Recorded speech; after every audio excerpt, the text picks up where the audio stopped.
Assalamualaikum warahmatullahi wabarakatuh. Perkenalkan, nama saya Rici Gustiani Putri dengan NIM 24016150. Pada kesempatan kali ini, saya akan membahas materi mengenai apresiasi drama dan hakikat drama.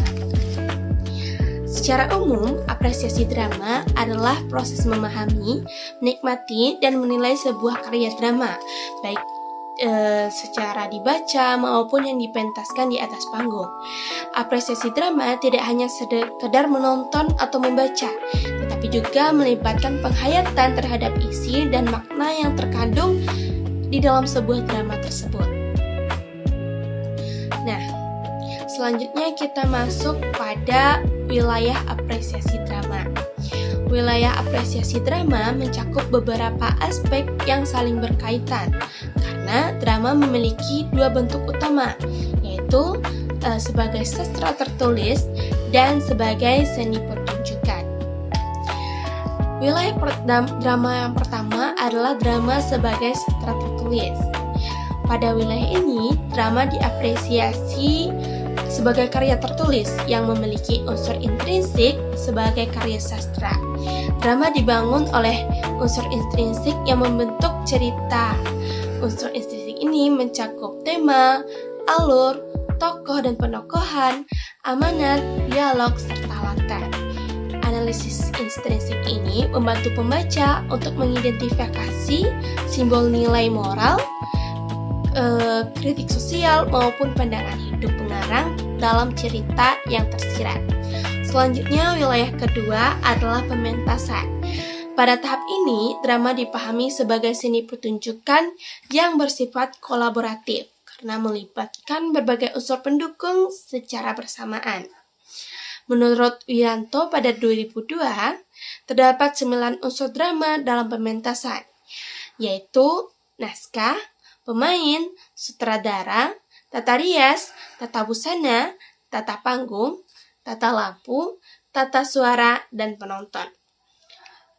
Pengertian drama itu sendiri adalah karya sastra imajinatif yang menggambarkan kehidupan manusia melalui tindakan dan dialog tokohnya, dengan tujuan untuk dipertunjukkan di atas panggung. Menurut Jombang, pada tahun 1981, yang menegaskan bahwa drama adalah cerita yang tidak hanya dibaca, tetapi juga dipertunjukkan sebagai tontonan. Drama memiliki beberapa karakteristik tentunya. Yang pertama, drama sebagai karya sastra. Drama memiliki ciri utama berupa penggunaan dialog sebagai penyampaian cerita, alur, dan berkembang melalui percakapan antar tokoh atau monolog. Struktur yang terdiri dari beberapa dialog dan adegan sehingga menunjukkan ini sebagai karya sastra. Selanjutnya, karakteristik drama sebagai seni pertunjukan. Sebagai seni pertunjukan, drama diwujudkan melalui peran aktor yang menghidupkan drama dengan gerak mimik, ekspresi, dan pengolahan suara pementasan di atas panggung. Selanjutnya kita masuk pada perbedaan drama dengan genre sastra lainnya. Pertama, perbedaan antara drama dengan teks naratif. Drama adalah karya sastra yang disusun dalam bentuk dialog dan dirancang untuk dipentaskan di atas panggung. Sementara itu, teks naratif merupakan teks yang berisi cerita yang disampaikan oleh seorang narator seperti cerita atau novel. Dalam drama, kita tidak menemukan penjelasan panjang seperti narator, melainkan percakapan langsung antar tokoh. Sedangkan dalam teks naratif, cerita dijelaskan secara runtut oleh penulis, termasuk latar, perasaan tokoh, dan alur cerita yang lebih rinci. Kedua, yaitu perbedaan drama dengan teks puisi. Drama berfokus pada percakapan antar tokoh dan alur cerita yang jelas, serta biasanya juga dibataskan. Sedangkan puisi lebih menekankan pada keindahan bahasa, irama, dan makna yang padat. Puisi tidak selalu memiliki alur cerita yang lengkap seperti drama. Selain itu, drama memiliki unsur seperti tokoh, konflik, dialog, sedangkan puisi lebih bebas dalam penyampaiannya. Yang ketiga, perbedaan drama dengan teks non-fiksi. Drama merupakan karya imajinatif yang bertujuan menghibur sekaligus menyampaikan pesan melalui cerita dan konflik. Sementara itu, teks non-fiksi adalah teks yang berisi fakta atau kejadian nyata seperti laporan, artikel, atau buku pelajaran. Drama tidak selalu berdasarkan kejadian nyata, sedangkan teks non-fiksi harus dapat dipertanggungjawabkan kebenarannya. Sebagai kesimpulan, drama memiliki ciri khas berupa dialog dan pementasan, sedangkan teks-teks lainnya mempunyai bentuk, tujuan, dan cara pencapaian yang berbeda-beda. Kali ini saya akan membahas materi mengenai dialog sebagai sarana primer dalam drama. Dialog dalam drama adalah percakapan antara dua tokoh atau lebih yang digunakan untuk menyampaikan cerita. Melalui dialog, penonton atau pembaca dapat memahami alur, konflik, serta karakter tokoh tanpa perlu adanya penjelasan dari narator seperti teks naratif. Nah, kenapa sih dialog ini disebut sebagai sarana primer? Nah, jadi dialog ini disebut sebagai sarana primer dalam drama karena dialog ini akan menjadi alat utama untuk mengembangkan cerita. Artinya, hampir seluruh isi drama disampaikan melalui percakapan antar tokoh. Dari dialog tersebut, kita bisa mengetahui perasaan tokoh, hubungan antar tokoh, serta konflik yang sedang terjadi. Selanjutnya, kita masuk pada fungsi dialog dalam drama. Nah, fungsi dialog dalam drama itu bermacam-macam. Mulai dari sebagai sarana penyampaian informasi dan ide pengarang. Nah, dialog juga dapat mengembangkan alur dalam cerita dan memberikan kejelasan sebuah peristiwa yang terjadi dalam drama tersebut. Dialog dapat menjadi tumpuan pemahaman drama. Dan juga dialog dapat menggambarkan watak dan kondisi psikologis tokoh. Serta dialog juga dapat menciptakan suasana seperti tegang, sedih, marah. Nah, selanjutnya kita masuk ke dalam ciri-ciri dialog dalam drama. Pertama, ciri-ciri dialog dalam drama itu menggunakan bahasa percakapan yang sesuai dengan karakter tokoh. Dialog juga bersifat langsung, artinya disampaikan melalui percakapan tanpa perantara narator. Selain itu, dialog juga bersifat komunikatif, mudah dipahami, dan mampu menggambarkan situasi yang sedang terjadi. Ciri lainnya adalah dialog biasanya singkat, padat, tetapi mengandung makna yang jelas dan agar mudah dipentaskan di atas panggung. Selanjutnya kita akan membahas hubungan dialog dengan pembentukan watak. Dialog memiliki peran penting dalam pembentukan watak atau karakter tokoh. Melalui cara bicara, pilihan kata, dan isi percakapan, penonton dapat mengetahui sifat tokoh seperti apakah tokoh tersebut baik, keras, sabar, atau emosional. Misalnya, tokoh yang berbicara dengan sopan dan tenang biasanya digambarkan sebagai pribadi yang bijak. Sedangkan tokoh yang berbicara kasar dan cepat biasanya menunjukkan sifat yang emosional atau keras.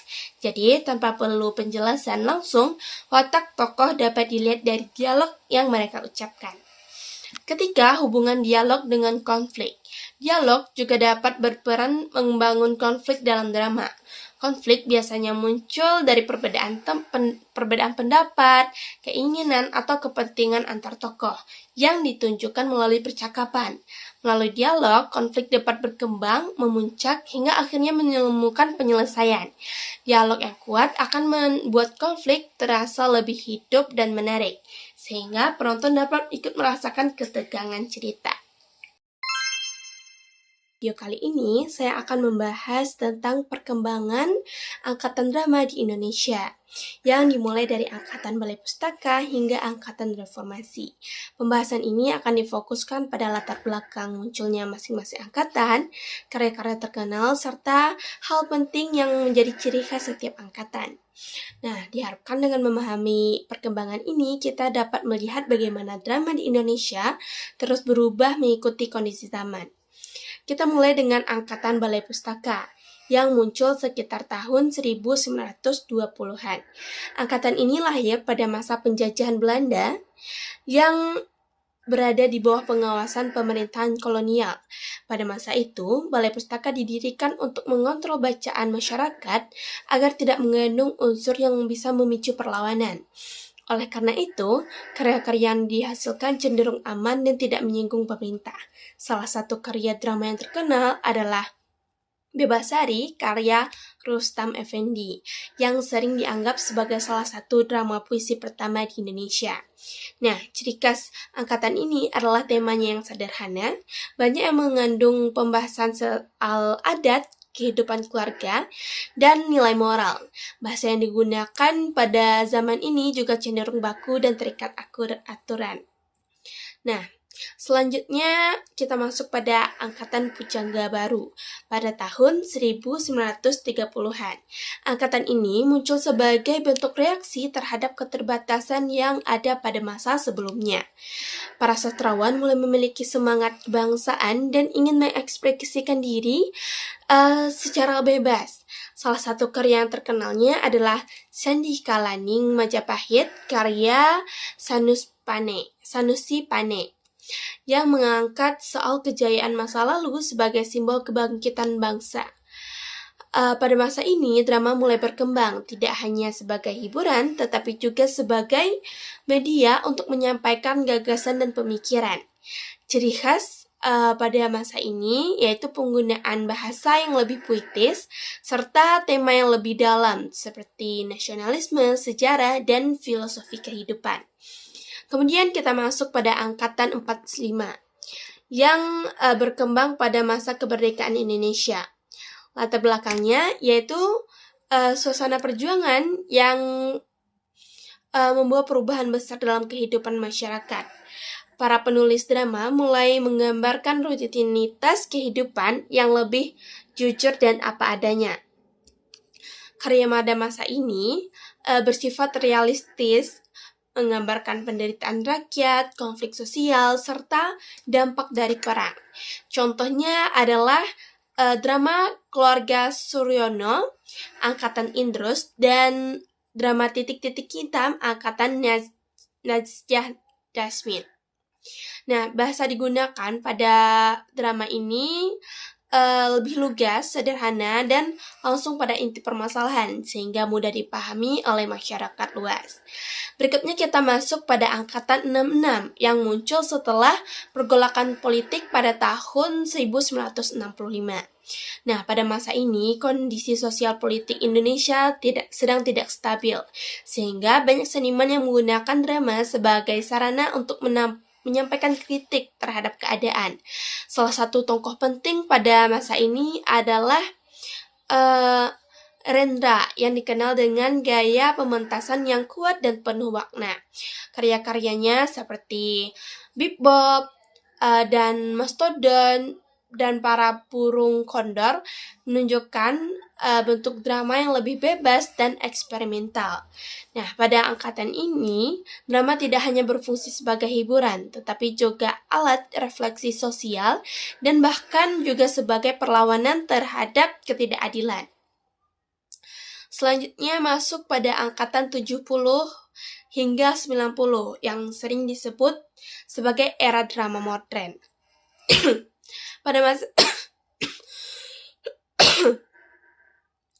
Pada masa ini, perkembangan seni pertunjukan semakin pesat dan mulai dipengaruhi oleh berbagai budaya, termasuk budaya barat. Drama menjadi lebih kreatif dan menggabungkan berbagai unsur seperti musik, tari, dan seni visual. Salah satu tokoh yang penting pada masa ini adalah Endriatiango, yang terkenal dengan karyanya seperti Opera Kecoa dan Sampai Ektai. Drama pada era ini tidak hanya menyampaikan pesan secara langsung, tetapi juga menggunakan simbol dan metafora, sehingga penonton diajak untuk berpikir lebih dalam. Dan angkatan terakhir yaitu angkatan reformasi yang dimulai pada tahun 1998 sehingga sekarang. Nah, angkatan ini muncul setelah runtuhnya Orde Baru yang membuka ruang kebebasan berekspresi yang lebih luas oleh para seniman. Pada masa ini, tema drama menjadi sangat beragam, mulai dari isu politik, sosial budaya, hingga identitas diri. Bentuk pertunjukan juga semakin berkembang dengan adanya penggunaan teknologi, multimedia, dan bahkan platform digital. Nah, selain itu, komunitas teater bermunculan dan ikut meramaikan dunia drama Indonesia, sehingga perkembangan menjadi lebih besar dan semakin dinamis. Nah, sebagai penutup, dapat disimpulkan bahwa perkembangan drama Indonesia menunjukkan perubahan yang sangat signifikan dari yang awalnya terikat oleh aturan kolonial hingga kemudian berkembang menjadi lebih bebas, kritis, dan kreatif. Setiap angkatan ini mempunyai ciri khas yang tidak terlepas dari kondisi sosial, politik, dan budaya pada zamannya. Dengan memahami hal ini, diharapkan kita bisa lebih menghargai karya-karya drama yang sebagai bagian penting dari perkembangan sastra dan seni di Indonesia. Terima kasih telah menyimak pembahasan dari saya. Saya tutup dengan wassalamualaikum warahmatullahi wabarakatuh. Akan membahas materi mengenai unsur intrinsik dan ekstrinsik dalam drama, serta perbedaan yang ada di antara keduanya. Pertama, kita bahas mengenai unsur intrinsik. Unsur intrinsik adalah unsur yang berasal dari dalam karya drama itu sendiri dan secara langsung membangun jalannya cerita. Nah, apa saja sih unsur-unsur intrinsik tersebut? Mari kita bahas satu persatu. Pertama, yaitu ada tema. Tema yaitu ide pokok atau gagasan utama yang menjadi dasar cerita. Tema dapat berupa tema cinta, perjuangan, keluarga, kehidupan sosial, dan lainnya. Lalu, unsur yang kedua ada alur, yang merupakan rangkaian peristiwa untuk membentuk jalannya cerita hingga awal hingga akhir. Alur ini biasanya terdiri dari tahap pengenalan, konflik, klimaks, hingga penyelesaian. Selanjutnya, kita masuk pada tokoh dan penokohan. Tokoh adalah pelaku utama dalam cerita atau pelaku dalam cerita, sedangkan penokohan adalah cara pengarang untuk menggambarkan sifat dan karakter tokoh tersebut. Misalnya, protagonis, antagonis, atau tokoh pendukung. Selanjutnya yang keempat adalah latar atau setting. Latar atau setting ini meliputi tempat, waktu, suasana, dan suasana terjadinya peristiwa dalam drama. Latar ini membantu penonton untuk memahami konteks cerita. Nah, yang kelima ada dialog, yaitu percakapan antar tokoh yang menjadi sarana utama dalam menyampaikan cerita. Melalui dialog, penonton dapat mengetahui alur, konflik, dan karakter tokoh. Selanjutnya yang keenam, ada amanat, yaitu pesan atau nilai yang ingin disampaikan oleh penulis kepada penonton melalui cerita drama. Nah, itulah merupakan unsur-unsur intrinsik yang membangun drama dari dalam dramanya itu sendiri. Selanjutnya, kita akan membahas mengenai unsur ekstrinsik. Unsur ekstrinsik adalah unsur yang berasal dari luar karya drama, tetapi tetap mempengaruhi isi dan pembentukan drama tersebut.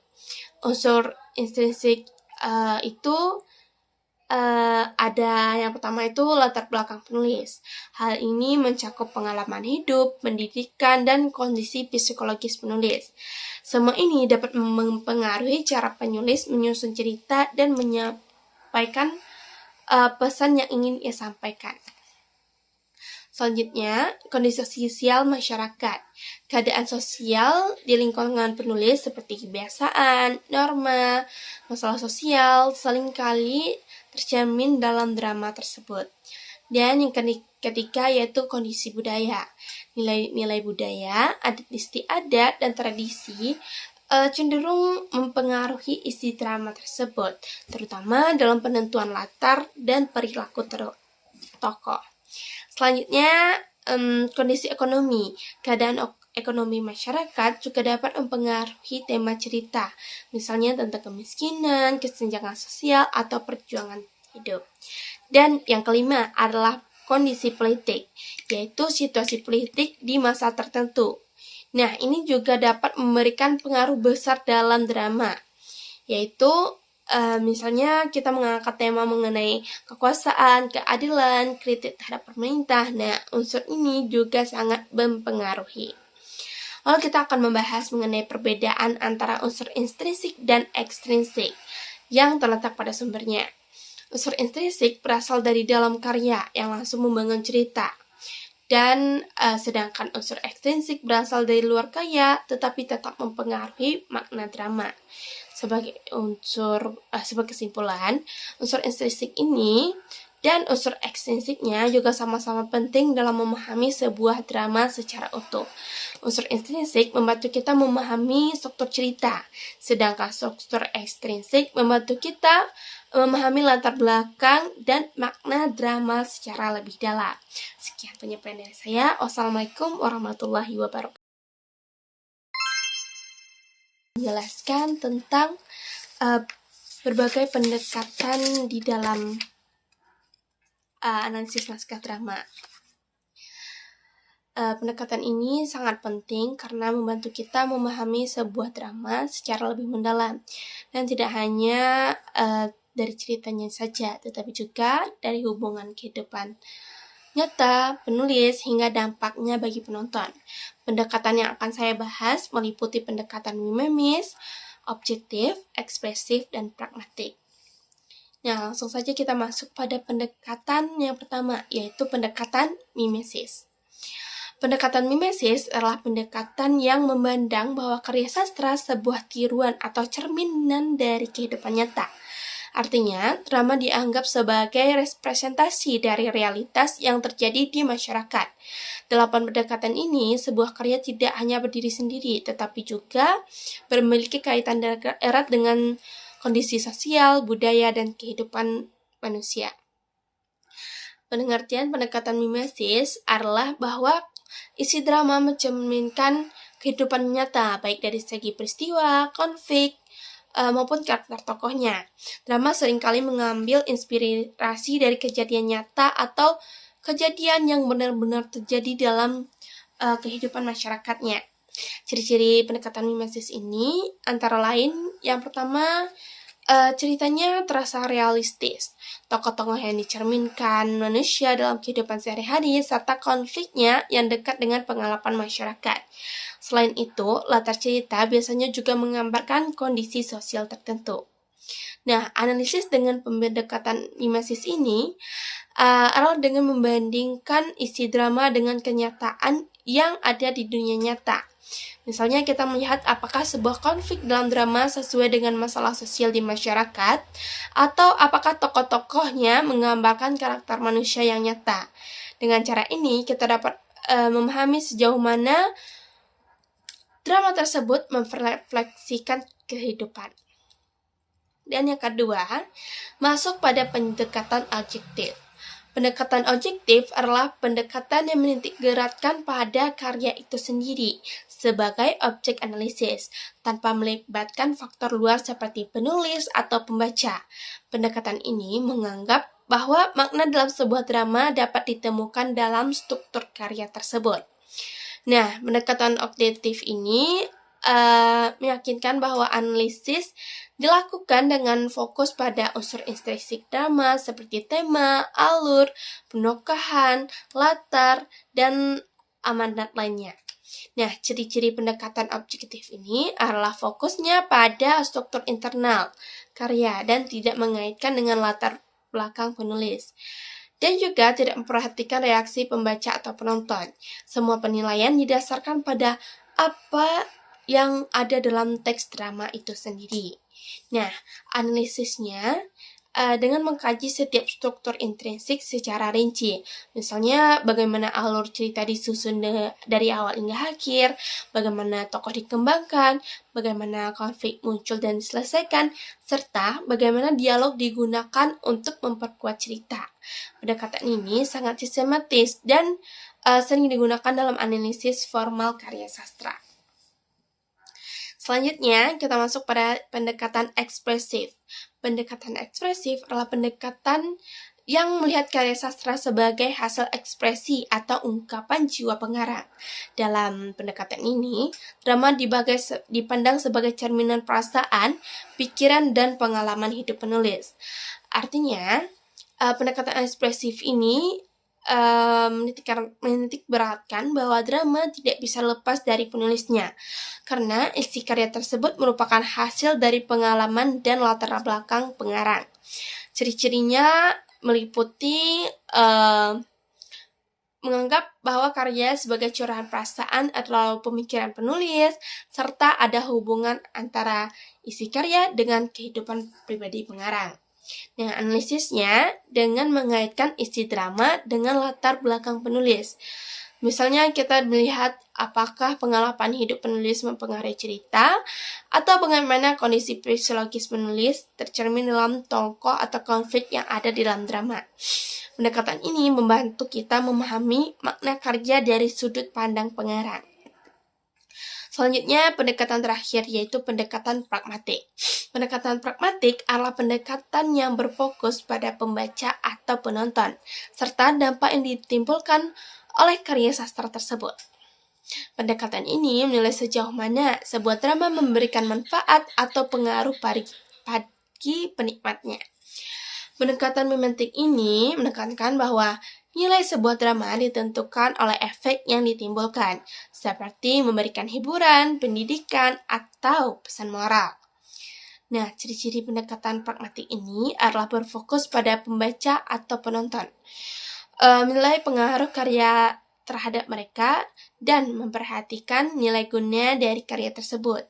Nah, analisisnya dengan cara melihat bagaimana penonton merespon drama.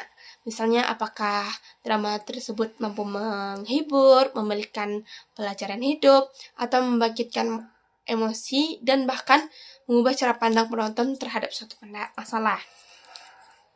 Pendekatan ini sangat berkaitan dengan fungsi sosial dalam karya sastra. Nah, kesimpulannya, keempatan pendekatan ini memberikan cara pandang yang berbeda dalam menganalisis drama. Pendekatan mimesis melihat hubungan dengan realitas, sedangkan pendekatan objektif fokus pada struktur karya. Pendekatan ekspresif menyoroti peran kali ini saya akan menjelaskan materi mengenai komponen utama dalam pementasan drama yang merangkup panggung, kostum, dan tata rias. Pertama kita masuk ke dalam komponen utama yaitu panggung. Panggung merupakan salah satu komponen utama dalam pementasan drama yang berfungsi sebagai tempat berlangsungnya pertunjukan. Panggung ini bukan sekedar fisik, tetapi juga dapat menjadi pendia pendukung bagi penonton untuk menikmati drama. Panggung memiliki beberapa fungsi, di antaranya sebagai tempat berlangsungnya drama, dapat juga mendukung suasana dan latar melalui penataan yang tepat, dan panggung juga dapat membantu memperjelas alur drama, serta dapat menunjukkan estetika pertunjukan. Terdapat beberapa jenis panggung yang ada. Yang pertama yaitu panggung proscenium. Panggung proscenium ini adalah jenis panggung yang paling umum digunakan dalam pertunjukan teater. Pada panggung ini, penonton hanya melihat pertunjukan dari satu arah, yaitu dari depan. Dan biasanya panggung ini memiliki bingkai seperti layar yang disebut proscenium arch, sehingga pertunjukan dapat terlihat seperti sebuah jendela. Ciri khas panggung ini adalah adanya batas antara penonton dan pemain. Kelebihannya adalah penggunaan tetap panggung, pencerahan, dekorasi yang bisa dibuat lebih maksimal dan detail. Yang kedua yaitu panggung arena. Panggung arena adalah panggung yang dikelilingi oleh penonton dari berbagai sisi, biasanya dari 4 arah. Dalam panggung ini, tidak ada batas yang jelas antara pemain dan penonton, sehingga suasana pertunjukan terasa lebih dekat dan interaktif. Namun tantangannya adalah pemain yang harus mampu berakting dari berbagai arah agar semua penonton dapat menikmati pertunjukan dengan baik.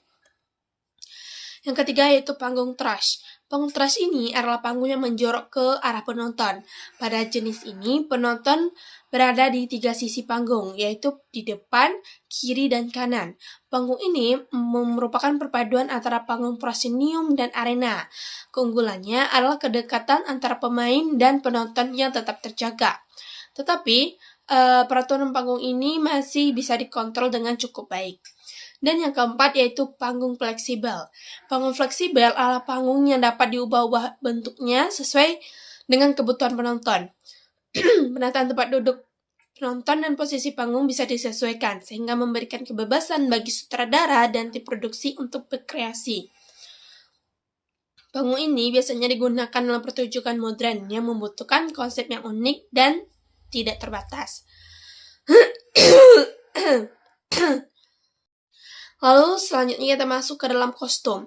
Kostum adalah kostum dalam drama menangkap segala sesuatu pakaian, pelengkap, dan aksesoris yang dikenakan oleh aktor dalam mendukung penampilan tokoh di atas panggung. Fungsinya yang pertama itu menciptakan keindahan penampilan. Kostum juga membantu membedakan antar tokoh. Kostum dapat berperan menggambarkan karakter tokoh, dan kostum dapat juga menunjukkan latar waktu serta tempat drama itu terjadi. Terdapat beberapa jenis kostum. Yang pertama itu kostum historis. Kostum historis ini adalah kostum yang digunakan untuk menampilkan suatu periode atau zaman tertentu di masa lalu. Kostum ini biasanya disesuaikan dengan latar waktu dalam cerita, misalnya pada zaman kerajaan, penjajahan, atau masa tertentu dalam sejarah. Ciri khas kostum historis ini adalah detailnya yang mengikuti kondisi zaman tersebut, seperti mode pakaian, bahan, warna, serta aksesoris yang digunakan. Selanjutnya yang kedua yaitu kostum sehari-hari. Kostum sehari-hari adalah kostum yang menggambarkan pakaian biasa yang biasanya kita gunakan dalam kehidupan sehari-hari. Jenis kostum ini biasanya sederhana dan tidak selalu mencolok, karena tujuannya untuk menampilkan kesan realistis. Kostum ini sering digunakan dalam drama yang mengangkat kehidupan modern atau cerita yang dekat dengan kehidupan masyarakat. Ketiga adalah kostum tradisional. Kostum tradisional adalah kostum yang berasal dari budaya atau daerah tertentu. Kostum ini biasanya digunakan untuk menampilkan identitas budaya dalam sebuah drama. Contohnya adalah pakaian dari berbagai adat di Indonesia. Ciri khas kostum ini terletak pada motif, warna, serta aksesoris yang memiliki makna simbolik. Dan selanjutnya kita masuk ke dalam tata rias dalam drama. Tata rias dalam drama merupakan seni menggunakan bahan-bahan rias untuk mengubah bentuk wajah secara alamiah menjadi artistik sesuai dengan karakter yang diperankan. Fungsinya yang pertama itu menjadi sarana penting dalam menegaskan tokoh, selanjutnya menjadi tujuan utama untuk mengubah wajah di atas panggung, serta menegaskan pewatakan tokoh. Tata rias juga dapat memberi nilai tambah pada keindahan. Ada beberapa jenisnya. Yang pertama yaitu tata rias kolektif. Tata rias kolektif adalah tata rias yang bertujuan untuk memperbaiki atau menyempurnakan bentuk wajah pemain agar terlihat lebih profesional di atas panggung. Misalnya menutupi kekurangan pada wajah seperti noda atau bentuk yang kurang simetris. Tata rias ini biasanya bersifat natural, tetapi dapat disesuaikan dengan kebutuhan pencahayaan di atas panggung agar ekspresi pemain tetap terlihat jelas oleh penonton. Kedua yaitu tata rias karakter. Tata rias karakter ini digunakan untuk membentuk dan mempertegas wajah tokoh dalam drama. Melalui tata rias ini, seorang aktor bisa terlihat lebih tua, lebih muda, menyeramkan, atau memiliki sifat sesuai dengan peran yang dimainkan. Selanjutnya yaitu tata rias etnik. Tata rias ini digunakan untuk menampilkan ciri khas suatu suku atau budaya tertentu. Riasan ini disesuaikan dengan adat, tradisi, dan nilai budaya yang sering ditampilkan dalam drama. Tata rias etnik biasanya digunakan dalam pertunjukan yang mengangkat tema budaya atau cerita rakyat. Dan yang terakhir adalah tata rias panggung. Tata rias panggung adalah tata rias yang dirancangkan untuk menunjukkan pertunjukan di atas panggung dengan pencahayaan tertentu. Tata rias ini biasanya lebih tebal dan tegas dibandingkan tata rias sehari-hari, agar ekspresi wajah pemain tetap terlihat jelas dari jarak jauh. Tata rias panggung ini juga memperhatikan efek lampu, serta warna dan bentuk, agar perhiasan tetap sesuai di mata penonton. Nah, segitu penjelasan dari saya. Terlebih kurang saya mohon maaf. Wassalamualaikum warahmatullahi wabarakatuh.